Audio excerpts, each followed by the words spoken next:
ప్రియమైన వారలారా, ప్రభు అయిన యేసుక్రీస్తు సాటి లేని పరిశుద్ధమైన నామములో మీకందరికీ నా ప్రేమ వందనములు. జీసస్ మీట్స్ కుటుంబంలో ఉన్న మీరు క్షేమముగా ఉన్నారని నమ్ముతున్నాను. మన ఫేస్బుక్లో ఉన్న కుటుంబములన్నీ కూడా దేవుని యొక్క కృపచేత క్షేమముగా కాపుదలతో ఉన్నారన్నదే నా విశ్వాసం. ఇంత మట్టుకు నడిపించిన దేవుడు ఇక మీదట నడిపిస్తాడు. ఈ దినమంతా ఆశ్చర్యముగా నడిపించబోతున్నాడు. మీ కుటుంబముల కొరకు మేము ప్రార్థిస్తున్నాం, సరేనా? మీకేదైనా ప్రార్థన విన్నపములు, మీ యొక్క కార్యములు ఉన్నట్లయితే ప్రార్థన విన్నపములుగా మాకు తెలియపరచండి. మీకు తెలుసు కదా, మా వాట్సాప్ నంబర్కు పంపించండి. మీ కొరకు భారముతో మేము ప్రార్థన వీరులం ప్రార్థించెదము. దేవాది దేవుడు మీ మీద కనికరపడతాడు. ప్రభువుకు స్తోత్రం. ఈ దినమందు దేవుడు మనకిచ్చేటువంటి ఒక ఆలోచన, దేవుని యొద్ద నుంచి వచ్చేటువంటి దైవికమైన ఆలోచన ఏమిటంటే 1 కొరింథీ 12, 1 కొరింథియన్ చాప్టర్ 12 వర్స్ 4. కృపావరములు నానా విధములుగా ఉన్నవి గాని ఆత్మ ఒక్కడే. పరిశుద్ధాత్మ యొక్క అభిషేకం లేక పరిశుద్ధాత్ముడు కదా. పరిశుద్ధాత్ముని యొక్క నడుపుదల ఈ ఆఖరి దినాలలో మనకు అవసరం. అలాగైతే ఆ ఆత్మలో ప్రార్థించడం, ఆత్మచేత ఆశీర్వదింపబడడం అని కోరుకునే మనము ఇప్పుడు ఆత్మదేవుడు మనకేం చెప్తున్నాడంటే, ఆత్మ వరములు అని కొన్ని ఉన్నాయి. ప్రవచించడము, దయ్యములను వెళ్ళగొట్టడం, వ్యాధిగ్రస్తుల మీద చేతులుంచి ప్రార్థించడము, రోగములను స్వస్థపరచడం, అద్భుతములు జరిగించడము కదా. ఇలాగూ ఆత్మీయ వరములు, వీటిని గురించి 1 కొరింథీ 12వ అధ్యాయములో 12 వరములు అన్నటువంటి సత్యములను మనము చూడగలము. ఇప్పుడు కొంతమందికి నాలాగు బోధించే వరం, కొంతమందికి పాటలు పాడే వరం, కొంతమందికి ప్రార్థనే ఒక వరం. వాళ్ళను ప్రార్థించమంటే ప్రార్థిస్తూనే ఉంటారు. కొంతమందికి గమనిస్తే బైబిలు వాక్యం రెఫరెన్స్ టక్ టక్ టక్ అని వివరించి బోధిస్తూ ఉంటారు. అలాగైతే ఒక్కొక్కరికి ఒక్కొక్క కృప ఉంది. ఏమంటున్నారంటే, మేము సాధారణ వ్యాపారం, కాయగూరలు అమ్ముకుంటున్నాం, ఒక ఇంట్లో పని చేసుకుంటున్నాం, ఇవన్నీ ఎందుకు అనుకోవద్దు.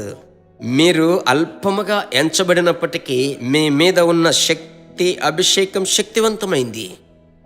అలాగైతే మీరేం చెప్తున్నారు అని మీరు అడిగినట్లయితే, నన్ను అడిగినట్లయితే, మీ మీద ఉన్న అభిషేకమును మీరు ప్రజ్వలింపచేసి అనుదినము ఆత్మవశులై ప్రార్థించినట్లయితే మీలో నుంచి వరములు పనిచేస్తాయి.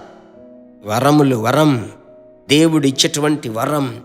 అది ఒక ప్రవచనం. మీరు ఏది ఆశపడుతున్నారో అది మీలో పనిచేస్తుంది. ప్రభువా, రహస్యములు బయలుపరిచే వరము కావాలని అడగండి. కొంతమంది కొరకు ప్రార్థించేటప్పుడు ఆ మరుగైన సంగతులు దేవుడు బయలుపరుస్తాడు, వాక్యము ద్వారా బయలుపరుస్తాడు.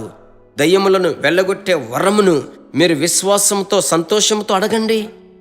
ఎవరు ప్రార్థించినా మౌనముగా ఉంటారు. అయితే మీరు ప్రార్థిస్తే దయ్యము కేకలు వేస్తుంది. అప్పుడు అర్థం చేసుకోండి, అప్పుడు మీ మీద కృప ఉందని అర్థం, సరేనా? ఎదుటివారు ప్రార్థన చేస్తే అభిషేకం పొందుకోలేరు. మీరు ప్రార్థిస్తే అభిషేకంలో నింపబడి స్తుతించడం మొదలుపెట్టారు. అంటే అర్థం ఏమిటి? మీ మీద అభిషేకపు శక్తి ఉంది, అది జరుగుతుందని అర్థం. ఆమేన్, హల్లెలూయా. బాగా పాడి ఆరాధించే కృపను అడగండి.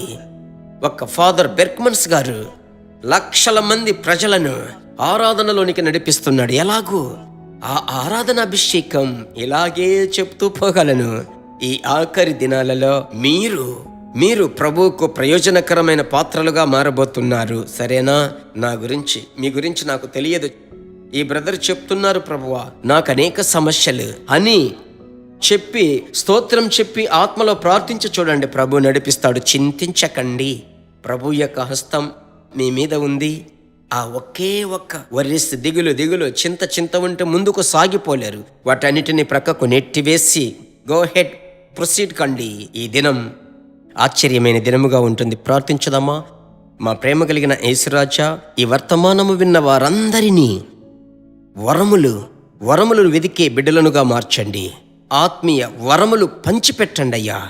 సంఘానికి, గ్రామానికి, ప్రభువా, అధికారులకు, గొప్ప గొప్ప వ్యక్తులకు వీరిని వాడుకోనండి. నన్ను వాడుకోవడం కంటే ఇంకా ఎక్కువగా వాడుకోండి. యేసు నామములో ప్రార్థిస్తున్నాము తండ్రి, ఆమెన్.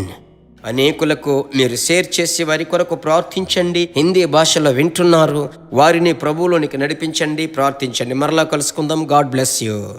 దేవుని బిడ్డలారా, ఈ వర్తమానము మీకు మిక్కిలి ఆశీర్వాదకరముగా ఉందని మేము నమ్ముచున్నాము. ఇంకనూ మా వర్తమానములను విని ప్రభువులు ఆశీర్వదింపబడుటకు జీసస్ మీట్స్ మినిస్ట్రీస్ అను మా యూట్యూబ్ ఛానల్ ను సబ్స్క్రైబ్ చేయండి. మరియు మా ప్రార్థన సహాయముకై మీరు సంప్రదించవలసిన మా ఫోన్ నెంబర్ 9842522836 మరియు 7299546363. Email gpsrobinson@hotmail.com. ప్రభు మిమ్మును ఆశీర్వదించునుగాక.